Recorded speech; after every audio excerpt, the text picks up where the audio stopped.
اطمینان جب انسان کو ہو جاتا میرا رب اللہ ہے، ربی اللہ، انسان کے لیے نہ کوئی کھٹکا، نہ کوئی خطرہ، نہ کوئی خوف، نہ کوئی حزن۔ جو کچھ ہو رہا ہے کس کے اذن سے ہو رہا ہے؟ اللہ کے اذن سے۔ اللہ کے اذن کے بغیر پتہ تک نہیں ہلتا۔ یہ کوئی اندھا بہرا مادہ نہیں ہے جس سے مجھے کوئی خوف ہو۔ اندھا بھینسا چلا آ رہا ہو اس سے تو ڈرنے کا ہر انسان کو ڈرنا چاہیے، نہ معلوم کس کو ٹکر مار دے۔ لیکن نہیں، اس کائنات کو چلانے والا ایک سمیع و بصیر خدا ہے، وہ جو میرا دوست ہے، میرا ولی ہے۔ اللہ ولی الذین آمنوا یخرجہم من الظلمات الی النور۔ اللہ اہل ایمان کا ولی ہے، ساتھی ہے، پشت پناہ ہے، مددگار ہے، حمایتی ہے۔ بتائیے جسے یقین ہو جائے کہ اللہ میرا مددگار، اللہ میرا محافظ، اللہ میرا پشت پناہ، اللہ میرا حمایتی، اس کے لیے کوئی خوف ہوگا؟ اس سے کوئی ڈر ہوگا؟ میں مثال دیا کرتا ہوں ایک بہت سادہ، پنجاب کے دیہات کی۔ تو بڑا چودھری ہے اور کوئی غریب کسان ہے۔ اس غریب کسان کے جانوروں کو ہر وقت اندیشہ ہوگا چوری کا، کوئی میری بھینس کھول کر نہ لے جائے، کوئی میرا بیل کھول کر نہ لے جائے۔ لیکن جس کے بارے میں یہ سب کو معلوم ہو کہ وہ جو بڑا چودھری ہے وہ اس کا دوست ہے، اس کی بچیا کو کوئی خوف ہوگا؟ اس کی بھینس پر کوئی ہاتھ ڈالے گا؟ اسے کوئی اندیشہ ہوگا؟ نہیں۔ کیوں؟ کہ وہ بڑا چودھری، بڑا اس کا یہاں کا سردار، جاگیردار، سب کو معلوم ہے وہ میرا دوست ہے، کوئی میرے خلاف اقدام نہیں کر سکتا۔ اس دنیا میں یہ چھوٹی سی بات اگر آپ کے دلی اطمینان اور سکون کا باعث بن سکتی ہے تو ذرا تصور کیجئے۔ میں لفظ تصور استعمال کروں گا صرف اس لیے کہ اس کا ہم جس کو کہتے ہیں ادراک اور شعور کر نہیں سکتے، اگر کے ساتھ کر سکتے۔ اگر یقین ہو کہ اللہ میرا مددگار اور یقین ہو کہ اللہ ہر آن میرے ساتھ ہے، پھر کوئی خوف؟ کس کا خوف؟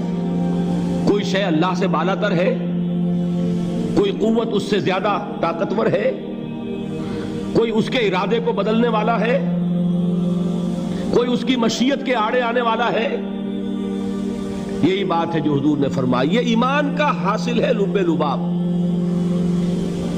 کہ دیکھو اچھی طرح اس بات کو ذہن نشین کر لو، اگر تمام انسان مل کر تمہیں کوئی نقصان پہنچانا چاہے نہیں پہنچا سکتے، مگر جو کچھ اللہ نے لکھ دیا ہو، اور تمام انسان مل کر تمہیں کوئی نفع پہنچانا چاہے نہیں پہنچا سکتے، مگر وہ شے جو اللہ نے طے کر دی۔ آپ پھر میں کہوں گا ذرا طاری کیجئے، اسے فرض کیجئے، اسے سوچئے۔ اگر اس حدیث پر ہمارا دل ٹھکا ہوا ہو تو کسی سے ڈر ہوگا؟ یہ مجھے نقصان نہ پہنچا دے، یہ میری رپورٹ خراب نہ کر دے، یہ میری انکریمنٹ نہ رکوا دے، یہ میرا یہ نہ بگاڑ دے، یہ میرے یہ نقصان نہ پہنچا دے۔ اس کا ڈر، اس کا ڈر، اس کا خوف، اس کی خوشامد، اس کے لیے جا کر طرح طرح سے اپنی عزت نفس کو ذلیل کروانا اس کے سامنے، یہ سب کچھ کیوں کرتا ہے انسان؟ جب سمجھتا ہے کہ اس کے ہاتھ میں میرا کوئی نفع ہے، اس کے ہاتھ میں میرے لیے کوئی ضرر ہے، یہ مجھے کوئی غضب پہنچا سکتا ہے، یہ مجھے کوئی نقصان پہنچا سکتا ہے، یہ میرا کوئی کام بنا سکتا ہے، یہ میری کوئی ضرورت پوری کر سکتا ہے، اسی کا نام شرک ہے۔ جہاں آپ نے یہ سمجھا کہ غیر اللہ کے اندر کوئی طاقت موجود ہے، وہی شرک ہے۔ بتوں سے تجھ کو امیدیں، خدا سے نومیدی، مجھے بتا تو صحیح اور کافری کیا ہے؟ شرک تو یہ ہے جس پر بھی تمہیں یہ خیال ہے، کلمہ ہے یہ کلمہ سوم، لا حول ولا قوت الا باللہ، ذرا اس پر دل کو کبھی اگر آپ تصور کریں، پھر فرض کریں، دل ٹھک جائے اس پر، کوئی طاقت نہیں۔ یہی بات تھی جو شیخ عبد القادر جیلانی رحمۃ اللہ علیہ نے اپنی وصیت میں اپنے بچے سے کہی۔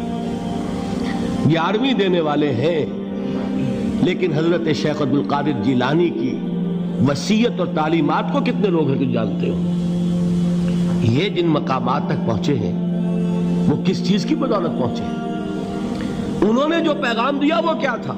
اے میرے بچے، جس طریقے سے قرآن مجید میں حضرت لقمان کی نصیحتیں جو ہے نقل کر دی گئی ہیں، میں یہ عرض کروں گا بالفرض اگر قرآن حضرت عبد القادر جیلانی کے بعد نازل ہوا ہوتا تو شیخ عبد القادر کی یہ نصیحتیں بھی قرآن میں درج ہوتی۔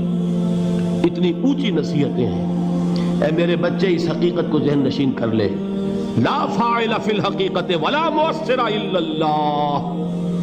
اس کائنات میں نہ کوئی فاعل حقیقی ہے نہ مؤثر حقیقی ہے سوائے اللہ کے۔ کسی شے میں کوئی تاثیر نہیں اگر اللہ نہ چاہے۔ آگ جلا نہیں سکتی اگر اللہ نہ چاہے، پانی ڈبو نہیں سکتا اگر اللہ نہ چاہے، زہر ہلاک نہیں کر سکتا اگر اللہ نہ چاہے، کوئی چیز فائدہ نہیں پہنچا سکتی اگر اللہ نہ چاہے۔ تو در در پہ کیوں سر جھکاتے ہو؟ در در پر کیوں جبیں سائی کرتے ہو؟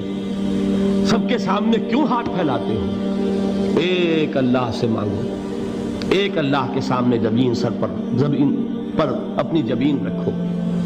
لا فاعل فی الحقیقت ولا مؤثر الا اللہ۔ نظر آتا ہے ہمیں کہ پانی پیاس بجھا دیتا ہے، پیاس بجھانے کی صلاحیت پانی میں نہیں ہے، اللہ کے اذن سے۔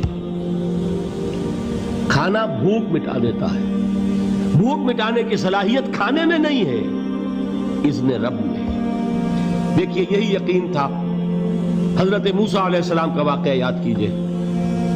سامنے سمندر آ گیا ہے، قوم دیکھتی ہے پیچھے کہ گرد و غبار کا طوفان ہے۔ معلوم ہوا کہ فرعون اپنے لشکر سمیت آ گیا ہے۔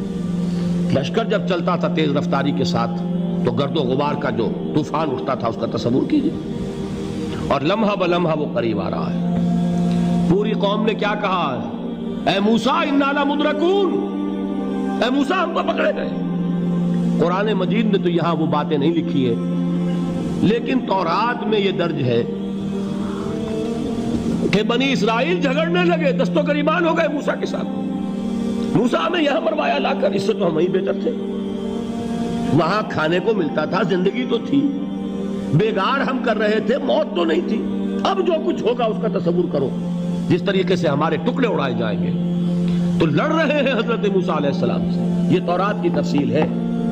قرآن میں صرف اتنا آیا ہے، پریشان ہو کر انہوں نے کہا انا لمدرکون، موسیٰ ہم تو پکڑے گئے۔ اس وقت موسیٰ کا جواب کیا ہے؟